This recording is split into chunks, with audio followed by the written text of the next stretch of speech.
Hello বন্ধুরা, welcome back to my channel. আমি অপর্ণা আর আমার channel daily cooking with as ফ্যামিলিতে আপনাদের সবাইকে স্বাগত জানিয়ে আমি আবারও হাজির হয়ে গেছি নতুন একটি রেসিপির সাথে।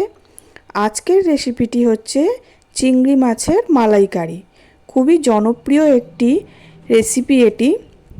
তো এই রেসিপিটা আমি কিভাবে বানাবো তো আপনাদের সঙ্গে সেটা শেয়ার করব। তো চলুন দেখে নেওয়া যাক। এখানে আমি প্রায় 1 কেজির মতো চিংড়ি মাছ নিয়ে নিয়েছি, গলদা চিংড়ি। সেগুলোকে ধুয়ে নুন হলুদ মাখিয়ে রেখেছি। এবার এখানে গ্যাসে আমি একটা কড়াই বসিয়ে দিয়েছি। কড়াইতে পরিমাণ মতো তেলগুলো দিয়ে দিয়েছি। প্রথমে আমি চিংড়ি মাছগুলোকে ভেজে নেব। দেখুন তেলটা গরম হয়ে এসছে। এবার এর মধ্যে আমি চিংড়ি মাছগুলো এক এক করে দিয়ে ভেজে নেব। আমি সমস্ত চিংড়ি মাছগুলোকে একসঙ্গে ভাজবো না, কারণ যেহেতু চিংড়ি মাছগুলোর সাইজে অনেকটাই বড়, সেই কারণে একসঙ্গে আমি ভাজবো না, আমি দুবারে এগুলোকে ভেজে নেব।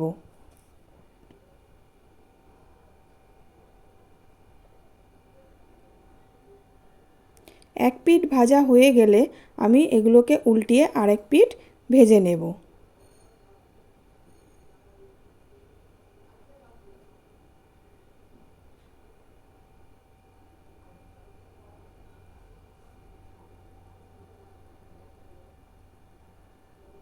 দেখুন এভাবে উল্টিয়ে পাল্টিয়ে আমি সমস্ত চিংড়ি মাছগুলোকে ভেজে নেব।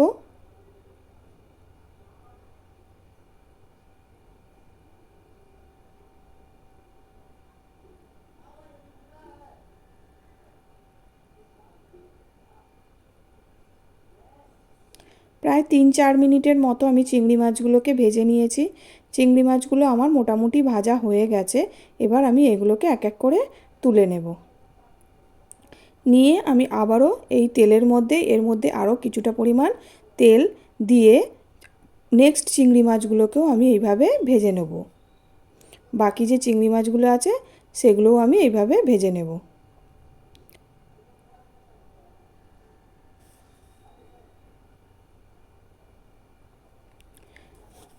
সমস্ত চিংড়ি মাছগুলোকে আমি একইভাবে ভেজে নিয়েছি।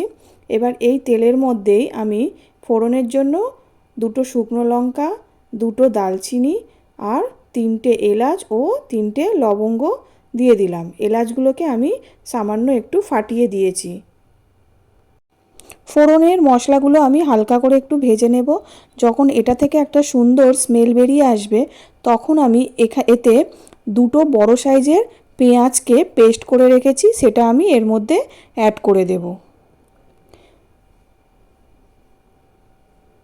পেঁয়াজের পেস্টটা আমি অ্যাড করে দিলাম, দিয়ে সামান্য একটু পেঁয়াজটাকে লাল করে ভেজে নেব।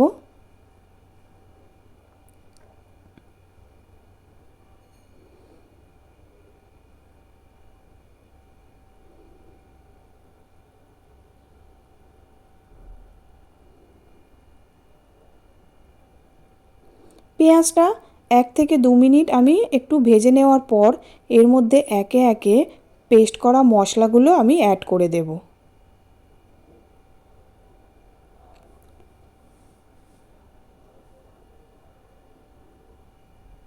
পেঁয়াজটা আমার 1 থেকে 2 মিনিট ভাজা হয়ে গেছে। এবার এর মধ্যে আমি দিয়ে দিলাম প্রায় 2 টেবিল চামচ পরিমাণে আদা আর রসুনের পেস্ট। আদা আর রসুনের পেস্টটা দিয়েও আমি ভালো করে নেড়েচেড়ে কষিয়ে নেব প্রায় 1-2 মিনিটের মতো, যাতে এর কাঁচা গন্ধটা কেটে যায়।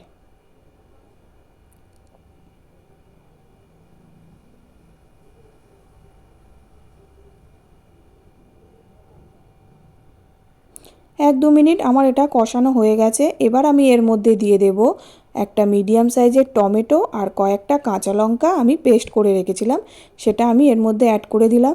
দিয়ে আবারও আমি নেড়েচেড়ে এটাকে কষিয়ে নেব।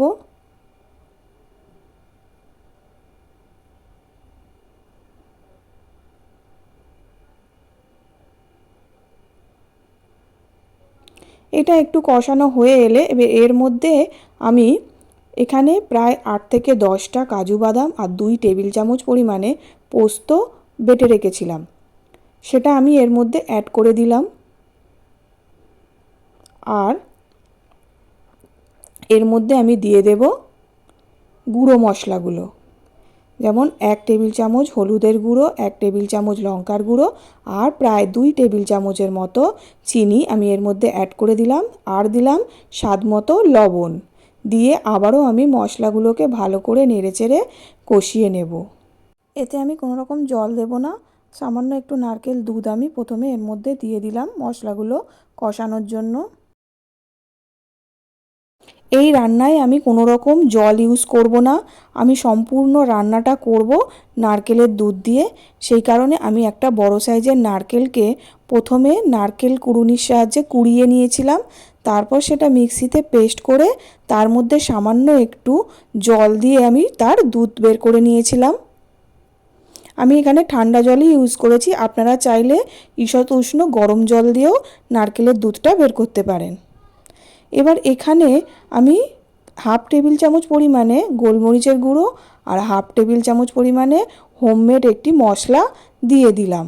দিয়ে আবারও সমস্ত কিছুকে আমি ভালো করে মিশিয়ে নেড়েচেড়ে কষিয়ে নেব। এটা ততক্ষণ পর্যন্ত আমি কষাবো যতক্ষণ না এটা থেকে একটা সুন্দর তেল বেরিয়ে আসে। দেখুন এইভাবে নেড়েচেড়ে আমাকে মশলাটা কষাতে হবে। দেখুন সুন্দর একটা তেল বেরিয়ে এসছে মশলা থেকে। এবার আমি এর মধ্যে নারকেলের দুধটা অ্যাড করে দিলাম। দিয়ে এবার খুন্তির সাহায্যে এইভাবে নেড়েচেড়ে সমস্ত মশলাগুলোকে আমি এর সাথে মিশিয়ে নেব।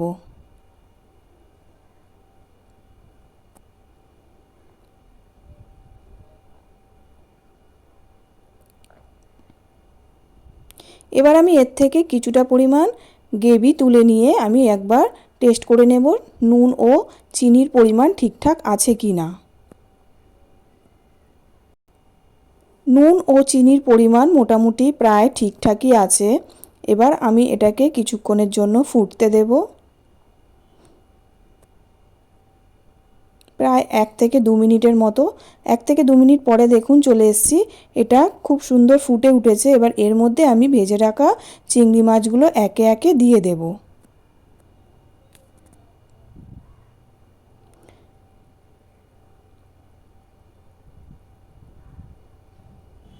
দিয়ে আরও 1-2 মিনিটের মতো আমি এটাকে ফুটতে দেব। এবার এর উপরে উপরে আমি গ্রেভিগুলো একটু দিয়ে দেব। আমি একটা চামচের সাহায্যে গ্রেভিগুলোকে সমস্ত চিংড়ি মাছের গায়ে মাখিয়ে নেব।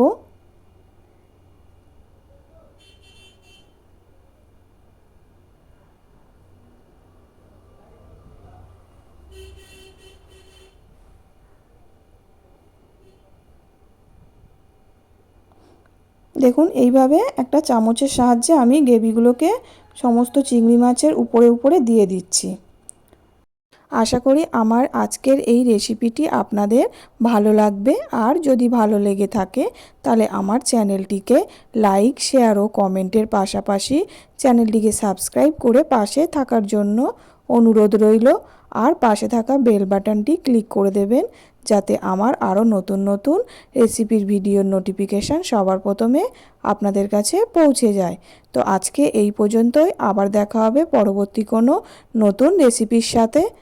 তো আমার এই ভিডিওটি সম্পূর্ণ দেখার জন্য আপনাদের সবাইকে অসংখ্য ধন্যবাদ।